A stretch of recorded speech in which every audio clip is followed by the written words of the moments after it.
ಸಾಮಾನ್ಯವಾಗಿ ಮೆಮಲ್ಸ್ ಅಂದರೆ ಮರಿಗಳನ್ನು ಹಾಲಿನಿಂದ ಸೀರುವ ಪ್ರಾಣಿಗಳು ಎಂದು ನಮಗೆ ಗೊತ್ತಿರುತ್ತದೆ. ಆದರೆ ಕೆಲವು ವಿಶೇಷ ಮೆಮಲ್ಸ್ ಮೊಟ್ಟೆಗಳನ್ನು ಇಡುತ್ತವೆ. ಈ ವಿಚಿತ್ರ ಮೆಮಲ್ಸ್ ಅನ್ನು ಏಕತನಾಳಗಳು ಅಥವಾ ಮೊನೋಟಮ್ಸ್ ಎಂದು ಕರೆಯುತ್ತೇವೆ. ಸಾಮಾನ್ಯ ಮೆಮಲ್ಸ್ ಅನ್ನು ಪ್ಲೇಸೆಂಟಲ್ ಎಂದು ಕರೆಯುತ್ತೇವೆ. ಇವು ಬೆಚ್ಚಗಿನ ರಕ್ತ ಹೊಂದಿರುತ್ತವೆ. ಮರಿಗಳಿಗೆ ಹಾಲುಣಿಸುವ ಗ್ರಂಥಿಗಳು ಇರುತ್ತವೆ. ದೇಹದ ಮೇಲೆ ಕೂದಲು ಹೊಂದಿರುತ್ತವೆ. ಉದಾಹರಣೆಗಳು ಬೆಕ್ಕು, ಆನೆ, ನಾಯಿ, ಮನುಷ್ಯ. ಮೊಟ್ಟೆ ಇಡುವ ಮೆಮಲ್ಸ್ ಅನ್ನು ಮೊನೋಟಮ್ಸ್ ಎಂದು ಕರೆಯುತ್ತಾರೆ. ಈಗ ಭೂಮಿಯ ಮೇಲಿರುವ 5 ಜೀವಗಳು ಮೊಟ್ಟೆ ಇಡುತ್ತವೆ.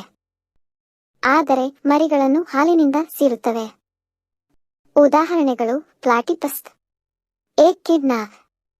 ಏಕತನಾಳಗಳ ವಿಶೇಷಗಳು: ದೇಹದ ತಾಪಮಾನವನ್ನು ನಿಂತಿಳಿಸಿಕೊಳ್ಳುವ ಸಾಮರ್ಥ್ಯ ಕಡಿಮೆ ಇರುತ್ತದೆ. ಗಿಳಿಗಳಂತೆ ಒಂದು ವೃತ್ತನಾಳ ಬ್ಲಡ್ ವೆಸೆಲ್ ಅನ್ನು ಹೊಂದಿರುತ್ತವೆ. ಏಕತನಾಳಗಳು ಸೂಕ್ಷ್ಮವಾದ ಮೊಟ್ಟೆಗಳನ್ನು ಇಡುತ್ತವೆ. ಮೊಟ್ಟೆಗಳನ್ನು ಸ್ವಲ್ಪ ಸಮಯದವರೆಗೆ ತಾಯಿಯೇ ಇನ್ಕ್ಯುಬೇಟ್ ಮಾಡುತ್ತದೆ. ಮೊಟ್ಟೆಗಳು ಒಡೆದ ನಂತರ ಮರಿಗಳು ತಾಯಿಯ ಹಾಲಿನಿಂದ ಜೀವಿಸುತ್ತವೆ. ಇವುಗಳಿಗೆ ಹಲ್ಲುಗಳು ಇರುವುದಿಲ್ಲ. ಆಹಾರವನ್ನು ನುಂಗಲು ಕಲ್ಲುಗಳ ಸಹಾಯವನ್ನು ಪಡೆಯುತ್ತವೆ. ಏಕತನಾಳಗಳಿಗೆ ಸಂತಾನೋತ್ಪತ್ತಿ, ಮಲ ಮತ್ತು ಮೂತ್ರ ವಿಸರ್ಜನೆಗೆ ಒಂದೇ ರಂಧ್ರವನ್ನು ಹೊಂದಿರುತ್ತವೆ. ಮಾರ್ಸ್ಪಿಯಲ್ಗಳು.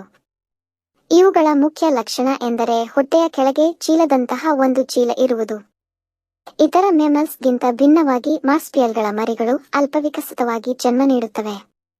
ಬಳಿಕ ತಾಯಿಯ ಚೀಲದ ಒಳಗೆ ಹಾಲಿನ ಮೂಲಕ ಬೆಳವಣಿಗೆಯನ್ನು ಪೂರ್ಣಗೊಳಿಸುತ್ತವೆ.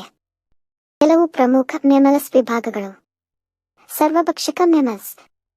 ಈ ಗುಂಪಿನಲ್ಲಿ ಮನುಷ್ಯರು, ನಾಯಿಗಳು, ಕರಡಿಗಳು, ಹಂದಿಗಳು ಮತ್ತು ಇತರ ಅನೇಕ ಜಾತಿಗಳು ಸೇರಿವೆ. ಈ ಪ್ರಾಣಿಗಳು ಮಾಂಸ ಮತ್ತು ಸಸ್ಯ ಆಹಾರವನ್ನು ತಿನ್ನುತ್ತವೆ.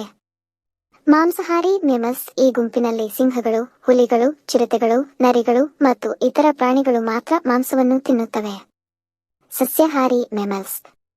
ಈ ಗುಂಪಿನಲ್ಲಿ ಹಸುಗಳು, ಆನೆಗಳು, ಜಿಂಕೆಗಳು, ಕುದುರೆಗಳು ಮತ್ತು ಇತರ ಗಿಡಮೂಲಿಕೆ ತಿನ್ನುವ ಪ್ರಾಣಿಗಳು ಸಸ್ಯಗಳನ್ನು ತಿನ್ನುತ್ತವೆ. ಫ್ಲೈಯಿಂಗ್ ಮೆಮಲ್ಸ್. ಈ ಗುಂಪಿನಲ್ಲಿ ಬ್ಯಾಟ್ಸ್ ಮಾತ್ರ ಸೇರಿವೆ. ಸಮುದ್ರ ಮೆಮಲ್ಸ್. ಈ ಗುಂಪಿನಲ್ಲಿ ತಿಮಿಂಗಿಲಗಳು, ಡಾಲ್ಫಿನ್ಗಳು ನೀರಿನಲ್ಲಿ ವಾಸಿಸುತ್ತಿರುವ ಮೀನು ಮತ್ತು ಇತರ ಸಮುದ್ರದ ಜೀವಿಗಳನ್ನು ತಿನ್ನುತ್ತವೆ.